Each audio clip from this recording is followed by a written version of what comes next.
Assalamu alaikum students, my name is Nazim Hussain and we are going to discuss about the articles about atomic fluorescence spectroscopy or spectrometry. Spectrometry is an analytical technique that is primarily used to detect and quantify the metals. Let us discuss first about the definition or simple introduction about it. जो electro analytical technique है ना, ये हम किसी भी metal किसी भी element को डिटेक्ट करने के लिए और इसकी मिकदार को मालूम करने के लिए हम स्पेक्ट्रो एटॉमिक फ्लोरेसेंस स्पेक्ट्रोस्कोपी इस्तेमाल की जाती है। ये बहुत ही सेंसिटिव डिवाइस होती है और ये it consist of a very special equipments है that such as that relies on exploiting and distinct the fluorescent spectra of each specific metals।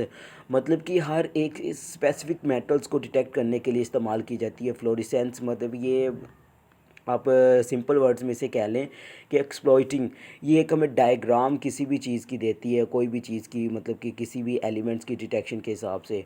अगर हम यूजिंग ऑफ एटॉमिक फ्लोरेसेंस को यूज़ करते जाएं तो हमारे पास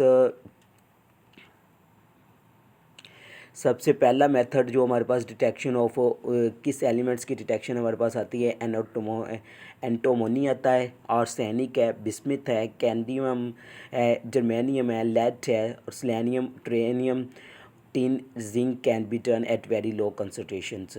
मतलब कि अब हम इनकी एट वेरी लो कंसनट्रेशन मतलब कि इनकी बहुत ही थोड़ी मिकदार को भी हम मालूम कर सकते हैं। मिसाल के तौर पर अगर हम कहते हैं कि इन सिंगल डिजिट हम पार्ट्स पर बिलियन लेवल के हिसाब से भी इनकी मालूम कर सकते हैं, ठीक है। तो some of these metals can be detect in a single digit, एक छोटे से डिजिट के हिसाब से हमें पार्ट्स, उसके पार्ट्स पर बिलियन बिलियन के हिसाब से भी elements at a very low. अगर हम सादा मिसाल में लें तो फेम्टोग्राम 10-15 ग्राम के हिसाब से भी कोई एलिमेंट हमारे पास मौजूद है ना, तो उसकी भी डिटेक्शन हम एटॉमिक फ्लोरेसेंस के हिसाब से कर सकते हैं। Let to discuss about the topic और आर्टिकल अबाउट एटॉमिक फ्लोरेसेंस।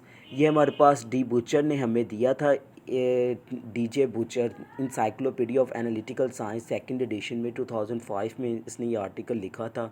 इस आर्टिकल के मुताबिक हम सबसे पहले एटॉमिक फ्लोरेसेंस स्पेक्ट्रोमेट्री की डेफिनेशन के बारे में देखते हैं। कहते हैं it is an analytical method use to determine the concentration of elements in simple samples. कि हम एक सैम्पल में मौजूद डिफरेंट एलिमेंट्स की कंसंट्रेशन को डिटरमाइन करने के लिए इस्तेमाल कर सकते हैं।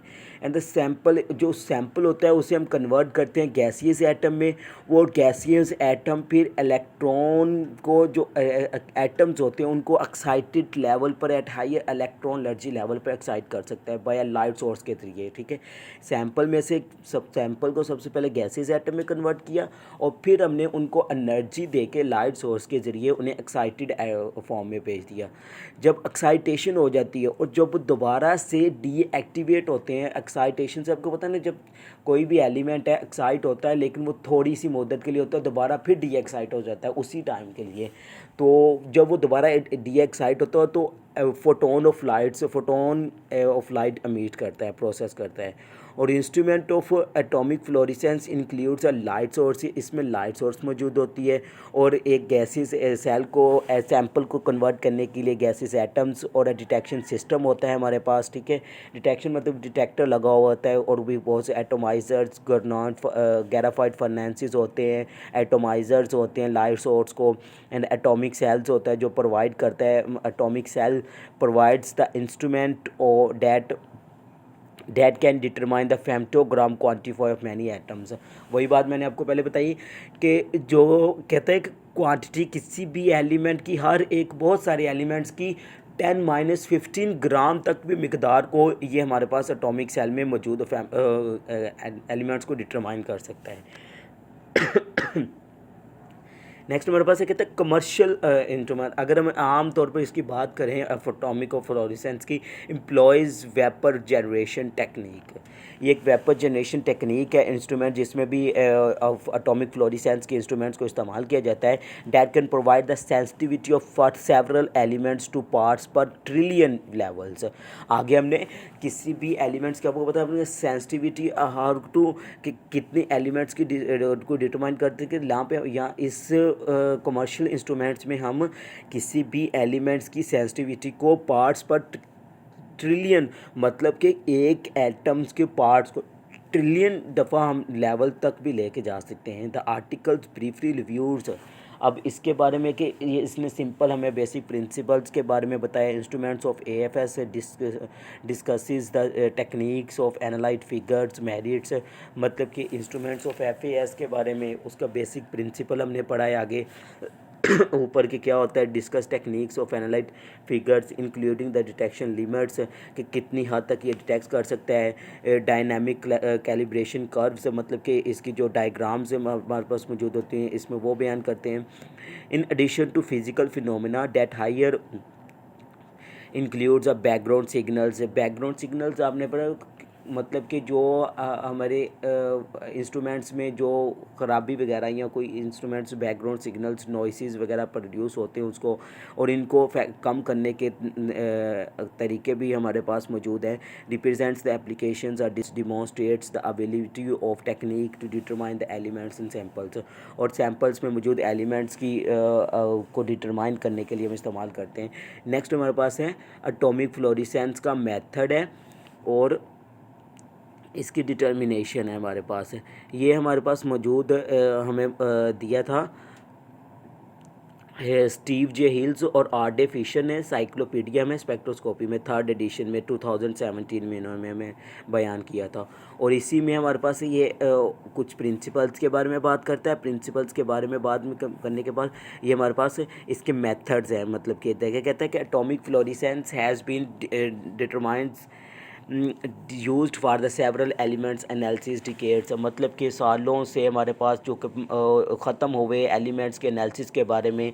It's better sensitivity that means ये एटॉमिक अब्जॉर्प्शन एटॉमिक एमिशन से ज़्यादा हमें बेटर सेंसिटिविटी प्रोवाइड करता है। बेटर इंस्ट्रूमेंट्स हमारे पास बेटर हमें रिजल्ट देता है। However despite this advantages it is not gain the wide spread use of, मतलब कि इतनी ज़्यादा इसके एडवांटेजेस के फ़ायदों के बावजूद, लेकिन ये हमारे पास जो एटॉमिक अब्जॉर्प्शन और एमिशन जैसे टेक्निक्स इस्तेमाल की जाती हैं, ये एटॉमिक फ्लोरेसेंस इतनी ज़्यादा इस्तेमाल नहीं की जाती। The use has been boosted by the production of specialist equipments that are capable for individual analytes at very low concentration, कि इसका जो यूजेस है ना वो हमारे पास इतनी ज़्यादा लो कंसंट्रेशन में मौजूद भी नहीं होता, कोई एलिमेंट्स को डिटरमाइन भी नहीं करना पड़ता। इसी वजह से जो हमारे पास एटॉमिक ऑब्जॉर्प्शन और एमिशन टेक्निक्स हैं, ये भी हमारे पास एलिमेंट्स को ऑब्जॉर्ब करके जितनी हद तक हमें चाहिए होता है ना उतना हमें ऑब्जॉर्ब करके बता देते हैं। बाकी अगर इनकी ज़रूरत पड़ती है तो वह at a very low concentration, मतलब कि वो सैम्पल्स जिसमें एलिमेंट्स की बड़ी लो कंसंट्रेशन तक भी हमें मालूम करना पड़े तब हम इसे यूज़ करते हैं। है tend to introduced in a gaseous forms and samples. अब इसमें करना वही बात कि हमें सबसे पहले सैम्पल्स को गैसियस फॉर्म में ट्रांसफ़र करना पड़ता है एट और एटम्स वेल एली हाई एंड आर्टिकल्स डिस्ट्रोमाइज इंस्ट्रूमेंट्स और मेथड। अब हमारे पास इसकी एक स्काईमेटिक डायग्राम है। स्काईमेटिक डायग्राम में हमारे पास देखिए एक सोर्स होता है, वो सोर्स सबसे पहले एटॉमिक सेल्स के एटम सेल के पास जो है एटॉमिक सैंपल है, सैंपल जो सबसे पहले एटॉमिक सेल के पास, एटॉमिक सेल ने इसको कन्वर्ट क्या कर देना है, गैसेस फॉर्म में कन्वर्ट कर देना है लाइट सोर्स के पास, ठीक है। और फिर हमारे पास एक आइसोलेशन सिस्टम लगा हुआ है, लाइन आइसोलेशन सिस्टम्स, जो कि लाइन्स को एटॉमिक डिवाइस है वो लाइन आइसोलेशन सिस्टम डिवाइसेस, मतलब कि जो मुख्तलिफ़ किस्म्स के सेल्स को सेपरेट करते हैं। सेपरेट करने के बाद फिर डिटेक्टर लगा है जो कि हर एलिमेंट्स को डिटेक्ट करता है। और आगे हमारे पास रीड आउट सिस्टम है जो कि हमारे पास एक डायग्राम बनती है उसके हिसाब से हमें बयान कर रहा होता है ये। And very simpler to those use in atomic all through these there are may be subtle differences and the components may be less sophisticated and describe the following text, कि यहाँ पे हमें थोड़ा सा सिंपल वर्ड्स में बयान किया गया है। नेक्स्ट हमारे पास है आर्सेनिक प्रॉपर्टीज़। अब ये उन छोटे एलिमेंट्स को डिटरमाइन करने के बाद भी आर्सेनिक की प्रॉपर्टीज़ को भी और आर्सेनिक को भी डिटरमाइन करता है। और ये हमारे पास सेकंड एडिशन 2013 में 3 में इन्होंने बताया था। एन हाइटा और इसके आर्टिकल्स में इसने बयान किया था, कहता था ये atomic fluorescence spectroscopy combined with the Hg mercury is also available for the trade of मतलब कि अगर हमें Hg एक इंस्ट्रूमेंट है उसके साथ हमें एटॉमिक फ्लोरिसेंस के साथ अवेलेबल किया जाए तो हम आर्सेनिक को भी डिटरमाइन कर सकते हैं। Where with Lc and Lc के साथ भी, जिसमें एनाइन और केटाइन एक्सचेंज होते हैं और लिक्विड क्रोमेटोग्राफी इस्तेमाल की जाती है। और फिर हमारे पास यूवी विजिबल डिकम्पोजिशंस में भी एच और AFES सिस्टम्स 6 आर्सेनिक स्पीशीज़ को हम वहाँ उसे डिटरमाइन कर सकते हैं, ठीक है। एंड ASB टेट्रामिथाइलिन एनाइन से, और इतने ज़्यादा स्पीशीज़ को हम डिटरमाइन कर सकते हैं। कैन बी सेपरेटेड, उनको सेपरेट कर सकते हैं, डिटरमाइन करके इनको सेपरेट्स भी कर किया जा सकता है। With the detection limit of about, और यहाँ पे डिटेक्शन लिमिट्स की भी बात की गई है कि 0.5 माइक्रोग्राम एज अ पर लीटर। 100 माइक्रोलीटर अगर कोई सैंपल को इंजेक्शन करते हैं तो वहाँ से हम 0.5 माइक्रोग्राम तक किसी भी सैंपल को आर्सेनिक की प्रॉपर्टीज़ को डिटरमाइन कर सकते हैं। And the limit detection of arsenic है, और ये एटॉमिक फ्लोरिसेंस में आर्सेनिक की डिटेक्शन डिटर्मिनेशन की लिमिट को बयान कर रहा है। और neutron activation without chemical separations, और न्यूट्रॉन को भी एक्टिवेट कर सकते हैं केमिकल को सेपरेट किए बगैर। एंड अ पल्सिल स्पेक्ट्रोमोग्राफी 0.2 एंड 0.004 मिलीग्राम रिस्पेक्टिवली, और इस हिसाब से भी हम इसको बयान कर सकते हैं। This was a simple brief introductions about the articles of atomic fluorescence instruments and atomic fluorescence techniques. Thank you. अल्लाह हाफिज़।